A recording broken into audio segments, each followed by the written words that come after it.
ये मतलब हद होती है यार किसी चीज की। खुद को पढ़ी लिखी ग्रेजुएट कहती हो और काम देखो तुम्हारे।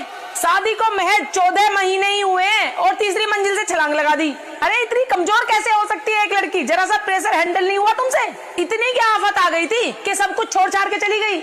ये मैं नहीं, ये समाज के ठेकेदार सोच रहे हैं और ऐसी बातें कर रहे हैं और बोल रहे हैं कि लड़की ही कमजोर थी। लेकिन रुकिए, अब सच सुनिए और इन लालची भेड़ियों का असली चेहरा देखिए। मैं बात कर रही हूँ ग्रेटर नोएडा के जलपुरा गाँव की 24 साल की बेटी दीपिका नागर की। वो हंसती खेलती पढ़ी लिखी लड़की जिसे कल रात तीसरी मंजिल से नीचे फेंक दिया गया या उसे इस कदर मजबूर कर दिया गया कि उसकी जान चली गई। और ये सब करने वाले कौन थे? उसके सगे ससुराल वाले, जलपुरा के महान दूल्हे ऋतिक तंवर और उसके खानदान वालों। ये बताओ, पेट है या कुआं जो कभी भरता ही नहीं? शादी में लड़की के बाप ने 1 करोड़ रुपए लगाए, अपनी औकात से बढ़कर नकदी दी, गहने दिए और तुम्हारे घूमने के लिए स्कॉर्पियो गाड़ी भी थमाई। लेकिन इन भूखों का ईमान तो फॉर्च्यूनर मैट का था। स्कॉर्पियो से तुम्हारा मन नहीं भरा?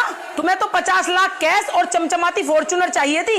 ये शादी करने गए थे या किसी शोरूम की फ्रेंचाइजी लेने गए थे? अरे शर्म से डूब मरो। खुद के दम पे एक साइकिल खरीदने की औकात नहीं होती और चले हैं ससुर की कमाई पर फॉर्च्यूनर के सपने देखने। रविवार की शाम को उस बिचारी दीपिका नागर ने अपने घर पे फोन भी किया था कि पापा ये लोग मुझे मार पीट रहे हैं, मुझे बचा लो।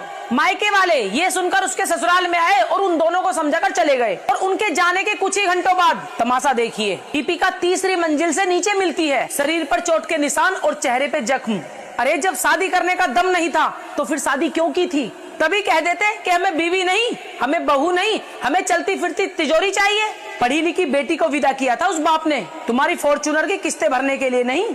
अब जेल की चक्की पीसते हुए सोचना कि फॉर्च्यूनर का गियर कैसे लगता है। आज मैं इस वीडियो के माध्यम से आप सभी से एक बात कहना चाहती हूँ, अगर तुम्हारे आसपास ऐसा कोई लालची खानदान दिखे जो शादी के बाद बड़ी बड़ी गाड़ियाँ और कैश की डिमांड करे तो उनकी आरती मत उतारना, सीधा पुलिस स्टेशन ले जाकर उनकी ऐसी सर्विस करवाओ कि अगली बार वो भीख मांगने के लायक भी ना बचे। मेरी एक बात याद रखना, बेटियां घर बसाने के लिए होती हैं, तुम्हारी लग्जरी गाड़ियों की डीलिंग के लिए नहीं। अभी भी वक्त है, सुधर जाओ वरना कानून सुधारने के लिए तैयार खड़ा है। दोस्तों इस घटना को लेके आपकी राय क्या है? कमेंट करके अपनी राय जरूर लिख के जाना और इस वीडियो को शेयर कर देना। जय हिंद, जय भारत।